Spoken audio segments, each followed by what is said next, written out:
Hello friends, welcome back to the True Crime Corner with Mama Venus. I am back to delivering your weekly dose of South African true crime. If you are new here, welcome. I hope you are here to stay. If you are watching this or listening to this on YouTube, please do go ahead and click on the subscribe button if you haven't. Also click on the notification bell so you won't miss any of my videos. If you are listening to this on the other podcasting platforms, please do go ahead and follow me and listen to my other episodes. I will be uploading more episodes over the coming weeks, and I am looking to do more podcast exclusive cases. The past week has been very busy in the true crime streets of South Africa. I mean, it's not much of a surprise given that we have one of the highest crime rates in the world, but that's neither here nor there. So last week we spoke about the 4 serial killers who applied for parole, and as I was busy researching and recording that, I came across the news that Bathobile Mlangeni, the SPV teller / security guard who pulled the brazen heist stealing 4 million rand, was sentenced to 8 years in prison.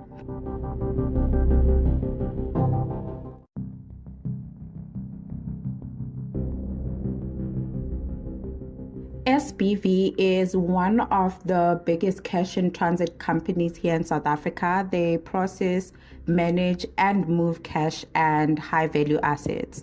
This specific case takes place at the SPV depot located in Midrand in the Mall of Africa in Gauteng. I am not sure if you guys do remember the story, but I briefly covered it on my YouTube channel a couple of months back. I will link it on the description box below. But just to refresh your memory for this specific video, because we've got a lot to cover, I will go ahead and give you a summary of the background story. On the 8th of July 2019, it is reported that Bathobile Mlangeni took money to the depot's handover area so it could be collected by the transporting guards. It appears this was her normal daily routine, but that day, instead of handing over the money bags, she went to the storeroom, cut the bags open, and then emptied the money into black bags that are used for refuse collection. She took the black bags to the kitchen, passing them off as rubbish that she needed to urgently throw away. And because they are in a mall, she was able to source a shopping trolley. She placed the black bags into the trolley, strolled off, and left the mall. That was the last day she reported for work. At the time this was happening, the public had no idea that this had taken place. In fact, we wouldn't get to know about it until 7 months later. It is said that the first few days after SPV realized that 4 million rand was missing, they deployed their internal investigators so they could maybe try recover the money on their own. They exhausted all their resources, but they still couldn't locate both Bathobile and the money. I'm not sure why they opted to handle the matter on their own at first without involving the police, because I think that could have probably helped. But maybe they wanted to protect the integrity of their business and to not cause any panic to their clients. So I could maybe give them that. However, once they realized that solving the case was beyond their capabilities, they alerted the police. This was around the 15th or 16th of July, about a week after they had found out that the money was missing. Once the matter was handed over to the police, it appears that things went quiet until December 2019 when the warrant of arrest for Bathobile was issued.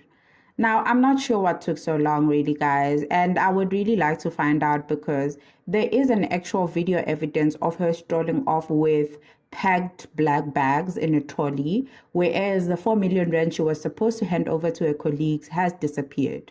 Worse, after that, she never shows up for work, no resignation, no nothing. But then I'm no officer of the law, so I'm not privy to the technicalities that go into the process of issuing an arrest warrant, so maybe there's something that I'm missing.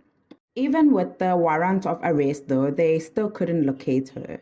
There had been rumors that a few days after she stole the money, she went and hid in a flat in Johannesburg. However, when the SBV investigators went to this flat, disguised as security guards, they didn't find her. About 2 weeks later, she was rumored to have moved into a 3-roomed RDP house in Buhle Park Township near Germiston.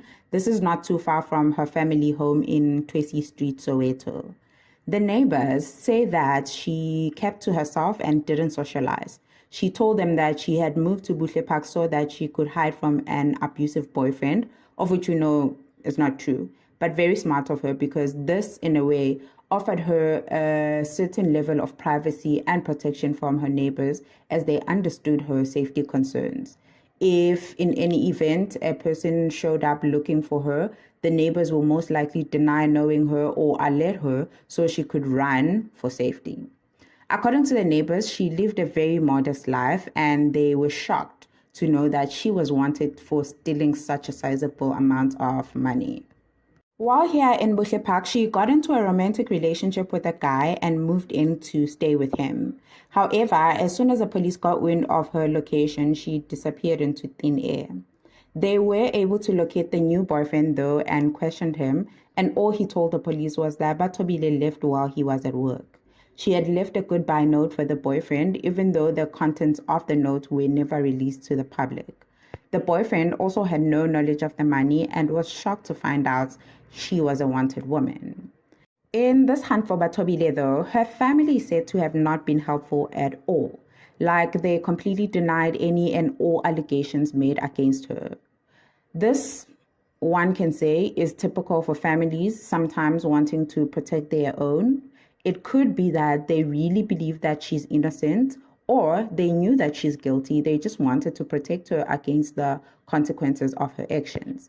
For me, I am leaning towards to them knowing that she was possibly guilty, but still wanted to protect her because throughout this period, not even one member of the Mlangeni family reported Bathobile missing to the police, of which, if they believed that she was innocent, they would have maybe reported her missing to the police because she never went back home after, well, it is alleged that she never went back home after she stole the money from SBV.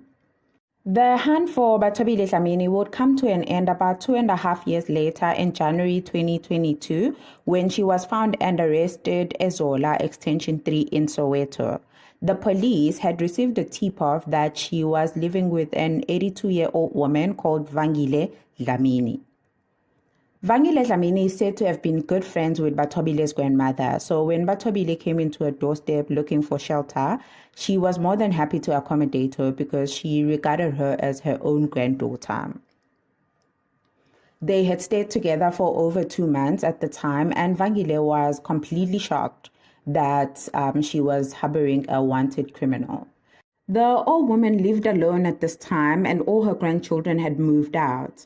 One would say that this was an ideal living arrangement for Bathobile because as old as Vangile was, it was highly unlikely that she would stumble upon a social media post or a newspaper article about her crimes. However, it is reported that Bathobile wasn't exactly hiding in Vangile's house. In fact, the whole community knew about Bathobile and they liked her very much as she was a great caregiver to Vangile who lived alone. Just before Bathobile moved into Vangile's house, Vangile had been a victim of a break-in, followed by her fainting a few days later. So when Bathobile moved in, it was of great relief to the old woman because she no longer had to be alone. And then, one day in January, Bathobile had been sent to the shops to buy few groceries when she returned at the back of the van with the groceries. They escorted her into the house so they could explain to the old woman why they were arresting her.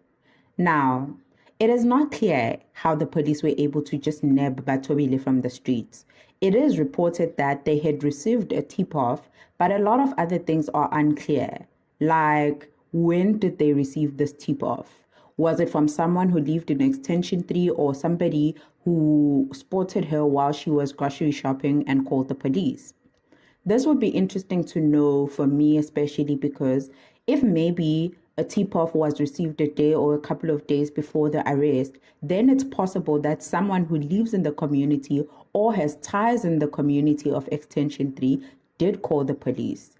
But also, to be honest, it seems highly unlikely that someone from the community, that is Extension 3, might have called the police or reported her, given how much they defended her upon finding out about the arrest. Also, generally, people in townships usually don't like to snitch because there is danger associated with snitching. On the other side, it could be that somebody saw her while she was out grocery shopping and then called the police, who quickly responded and arrested her. But then, I don't know how it is in Gauteng, but where I am from, it takes the police a bit of time to respond to those situations. I have had two major incidents in my life where police were called. I personally called the police. First one took them about 2 to 3 hours, and the second one they responded the next day, like they arrived the next day. And here I'm talking about life-threatening situations where in one of the incidents, the first incident where it took them about 2 to 3 hours, somebody had actually died. But I digress. I wanted to quickly talk about the whole arrest issue because I find it interesting that for 2.5 years, Bathobile was living freely, and then she mysteriously ended up in Extension 3, which is a mere 10-minute drive from her family home in Mtwesi Street. Then all of a sudden, she's arrested while grocery shopping. It is a bit confusing.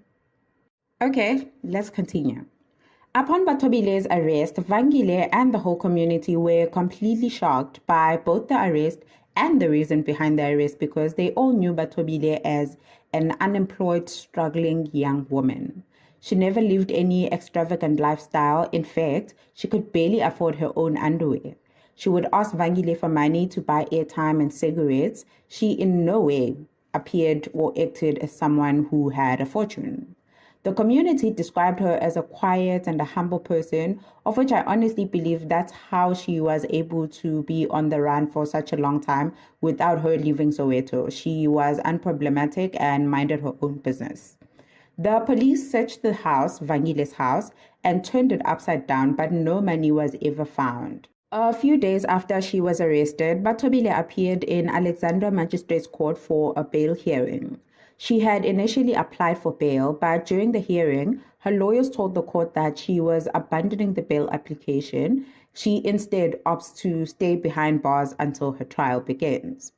This to me was a little suspicious because from what we've talked about, she lived a relatively comfortable life on the outside. Her family and the community was ready to welcome her back home, so why would she not want to go home?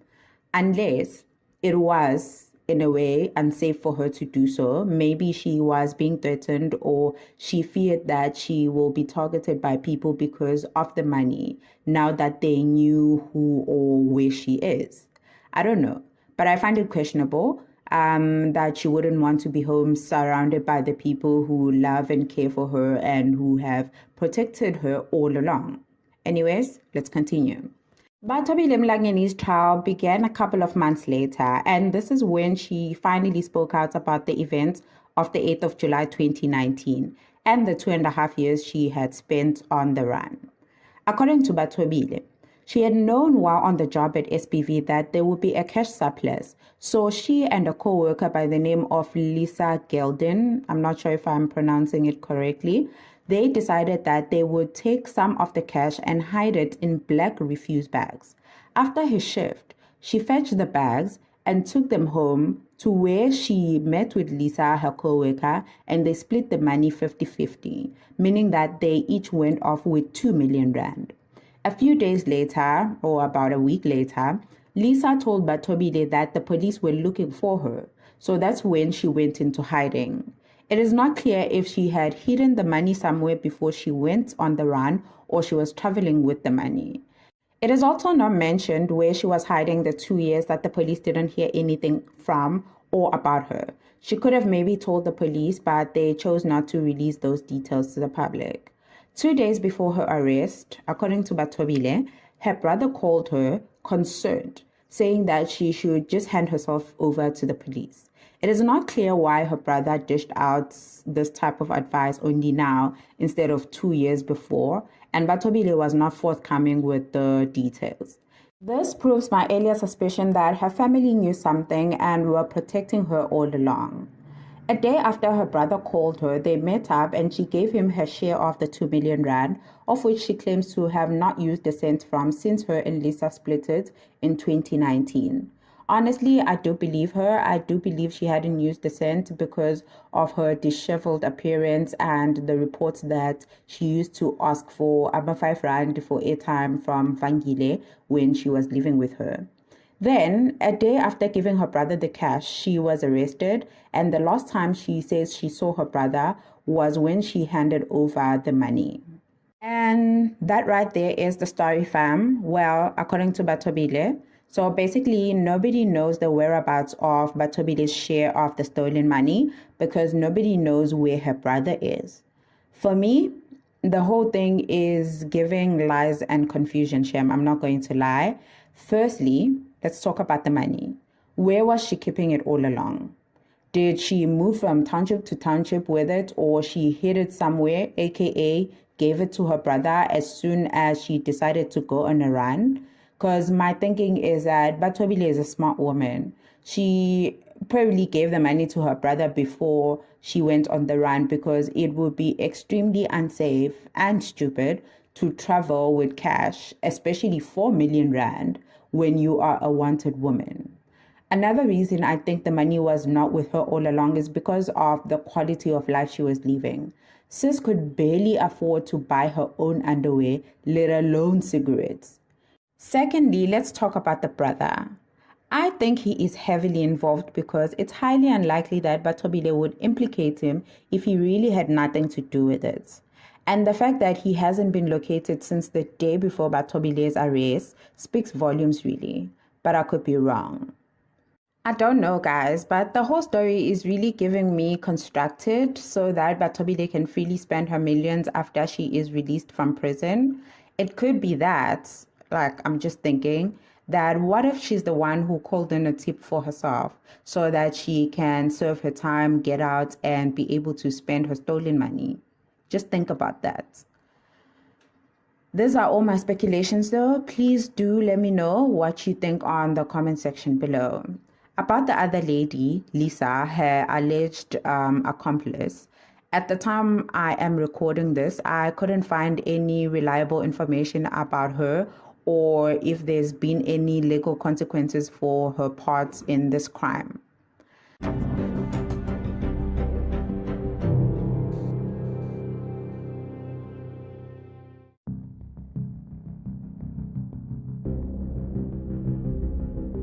On the 8th of March 2023, Bathobile Mlangeni was sentenced to 8 years in prison.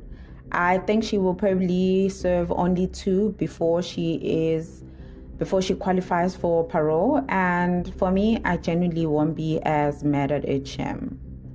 I will have to admit though, the drama and mystery chaser in me low-key wanted Bathobile's whereabouts to remain a mystery.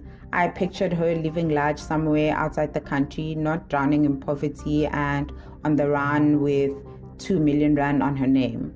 It's an entire anticlimax, to be honest. However, as a law-abiding citizen, I am glad that she is facing consequences for her actions because we live in a country where not many people get to be punished for stealing, especially when it comes to money. But that's a conversation for another day.